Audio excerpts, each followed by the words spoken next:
Hello दोस्तों, आज मैं इस वीडियो में आपसे बात करूंगा बंगाल चुनाव के बाद हिंसा के बारे में।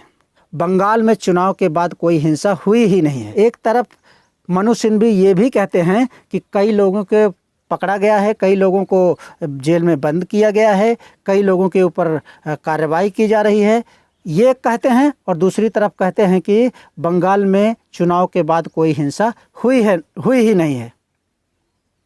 तो ये दोहरा मापदंड अपनाते हैं किस तरह से, और जिस पार्टी से अभिषेक मनु सिंघवी आते हैं उनसे ऐसी ही उम्मीद की जा सकती थी, ऐसे ही वो बात कर सकते थे, इससे ज़्यादा बेहतर बात कर भी नहीं सकते थे। क्योंकि मैंने इन लोगों को देखा है कि किस तरह से ये लोग कांग्रेस की चापलूसी करते हैं, किस तरह से ये वकील कोर्ट के सामने ये साबित करने की कोशिश कर रहे हैं कि बंगाल में चुनाव के बाद हिंसा हुई ही नहीं थी।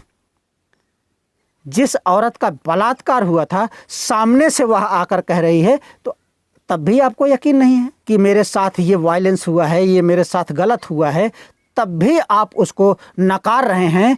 तो आप किस तरह के वकील हैं? अभिषेक मनु सिंघवी, आपको सोचना चाहिए कि अगर किसी के साथ अपराध नहीं हुआ होता तो वो क्यों जाकर के वहाँ अपना पक्ष रखता। कितने रेप, कितने मर्डर, कितने सब कुछ हुए, और आप कह रहे हैं कि कोई हिंसा हुई ही नहीं है। बंगाल सरकार के पक्षधर अभिषेक मनु सिंघवी जांच करने कमेटी कमेटी को भी गलत साबित कराते हैं। कहते हैं कि इस पर भरोसा नहीं किया जा सकता। तो किस पर भरोसा किया जाता है? अभिषेक मनु सिंघवी पर भरोसा किया जा सकता है जो कह रहा है कि वो चुनाव के बाद हिंसा ही नहीं हुई थी। तुम लोग किस मिट्टी के बने हुए हो, यही समझना मुश्किल है। अपराधी घूम रहे हैं, अपराधी अपनी मर्जी का कर रहे हैं, और आप कह रहे हो कि बंगाल में हिंसा हुई ही नहीं है। और जांच करने वाली कमेटी पे कह रहे हो कि उन पर भरोसा किया ही नहीं जा सकता है। किस पे भरोसा किया जाए? आप पर? अभिषेक मनु सिंघवी पर भरोसा किया जाए या ममता बनर्जी पर भरोसा किया जाए? अगर ममता बनर्जी पर भरोसा किया जाए तो ममता बनर्जी ने तो यह भी कहा था कि चुनाव के बाद देख लेंगे। आप चुनाव का वीडियो उठाकर देखिए तो ममता बनर्जी चुनाव के बीच में भी ये धमकी दे रही थी कि चुनाव के बाद हम इन सबको देख लेंगे। अभिषेक मनु सिंघवी ये देखने आए कि बंगाल को छोड़कर कितने लोग असम चले गए हैं। अभिषेक मनु सिंघवी को ये समझना चाहिए, और वहां कोर्ट में जाकर के दलील पेश कर रहे हैं कि बंगाल में चुनाव के बाद कोई हिंसा नहीं हुई है। जांच कमेटी को अविश्वसनीय घोषित कर रहे हैं।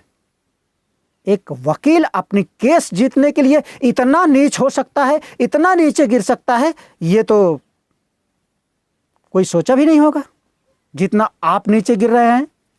जिसके ऊपर यह हुआ है, वायलेंस हुआ है, वो जाकर कह रहा है, उस पर भी भरोसा नहीं है आपको। जांच कमेटी बनाई गई है, जांच कमेटी के ऊपर भी आपको भरोसा नहीं है। इस कैटेगरी के तो आप वकील हैं। अभिषेक मनु सिंघवी, आपको शर्म आनी चाहिए। कोर्ट में इस तरह की दलील पेश करना आपको शर्म आनी चाहिए। आपको कहीं जाके डूब मरना चाहिए। एक महिला के साथ बलात्कार होता है और वो आकर के स्वयं रिपोर्ट दर्ज कराती है, और रिपोर्ट के बावजूद उसके साथ पुलिस नहीं एक्शन लेती है, और आप लोग कहते हैं कि बंगाल में हिंसा हुई नहीं है, बंगाल में वायलेंस हुआ ही नहीं है। ममता बनर्जी के पिट्ठू बने घूम रहे हो तुम लोग। कांग्रेस की तुम्हारी लुटिया डूब गई और तुम लोग अपनी वकीली भी डुबाना चाह रहे हो। वकीली करते हो और तुम लोग को इतना पता नहीं हो रहा है कि बंगाल में हिंसा हुई है कि नहीं हुई है। वीडियो दिखाएं, कितना वीडियो दिखाएं तुमको? अभिषेक मनु सिंघवी, कितना वीडियो दिखाएं बताओ? वायलेंस का, हिंसा के वीडियो दिखाएं आपको? कोर्ट में खड़े होकर के आप वकील हो? ऐसा वकील होता है? जांच कमेटी को भी जांच के दायरे से उन पर विश्वास नहीं किया जा सकता। जिसके साथ रेप हुआ वो जाकर कहे तो वो अभी विश्वास करने लायक नहीं है। एक आप ही विश्वास के लायक हो। जो बात बात पर झूठ बोल रहा है वही विश्वास के लायक है। बंगाल हाई कोर्ट से मेरी अपील है कि अभिषेक मनु सिंघवी जो कि निहायत ही घटिया वकील हैं, इनको इस केस से हटा करके गहराई से इसकी जांच होनी चाहिए, क्योंकि हिंसा के वीडियो एक नहीं हजारों वीडियो हैं और कोर्ट इसको चाहे जिससे मांग करके देख सकता है। इसके हर चैनल पर हिंसा के वीडियो पड़े हुए हैं। और अभिषेक मनु सिंघवी अभी भी कोर्ट में यही कह रहा है कि बंगाल में हिंसा हुई नहीं, बंगाल में वायलेंस हुआ ही नहीं है। इस बेअकल वकील को समझाने की ज़रूरत है कि हिंसा हुई है और ममता बनर्जी के इशारे पर हुई है। ममता बनर्जी ने बीच चुनाव में कहा था कि वो चुनाव के बाद देख लेंगी। कितने परिवार, कितने लोग बंगाल को छोड़कर असम चले गए हैं, ये बिना वायलेंस के, बिना हिंसा के। कोई अपना घर छोड़ के जाता है? नहीं जाता है। अभिषेक मनु सिंघवी को निहायत ही घटिया वकील है, उसे बदल देना चाहिए, नहीं तो वो ममता बनर्जी जैसा कहेंगी वैसा ही वो वकील बोलेगा। इसलिए उसे खारिज किया जाना चाहिए और पूरी तरह से अच्छी तरह से इसकी जांच पड़ताल करके तब इस पर फैसला सुनाया जाना चाहिए।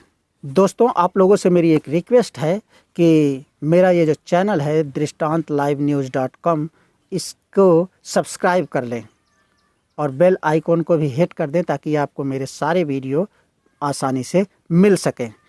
आप मेरे इस वीडियो को लाइक कर दें और अपने दोस्तों के साथ शेयर कर दें, और हो सके तो मेरे इस वीडियो के नीचे कमेंट बॉक्स में जा कर के कमेंट करें ताकि मैं आपके लिए इससे भी बढ़िया वीडियो बना करके ला सकूं।